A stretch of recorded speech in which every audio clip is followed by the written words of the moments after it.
जिला स्तरीय गीता आवृत्ति प्रतियोगिता स्थानीय शिशु ज्ञान मंदिर नवरंगपुर ठारे प्रज्ञान मिशन तरफ नवरंगपुर कार्यकर्ता मानक उद्यम जिला स्तरीय गीता आवृत्ति प्रतियोगिता अनुष्ठित हो जाइछे।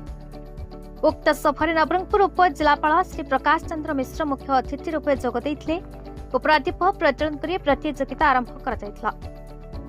स्थानीय उद्योक्ता विभु ब्रह्मा, मधुसूदन साहू, विनय कुमार कर, सुनील कुमार बेहेरा, झरणा पट्टनायक उपस्थिति और विचारक भावे जिलार संस्कृत शिक्षक शिक्षयित्री अशोक कुमार त्रिपाठी, प्रभाकर साहू, पवित्र कुमार मिश्र, डॉक्टर जगन्नाथ स्वई, तुलसीराम महंत, विद्याधर सेठी, संध्याराणी त्रिपाठी, लोपामुद्रा दास, रश्मिता साहू जोग देइथिले।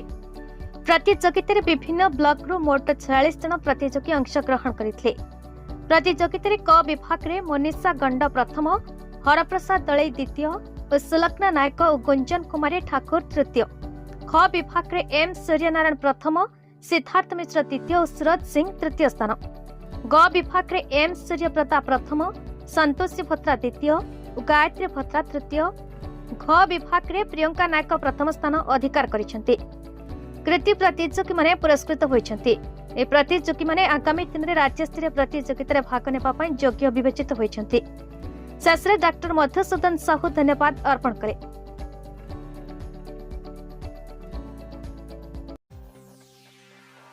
नवरंगपुर मुरली विश्वंक रिपोर्ट, भारत न्यूज।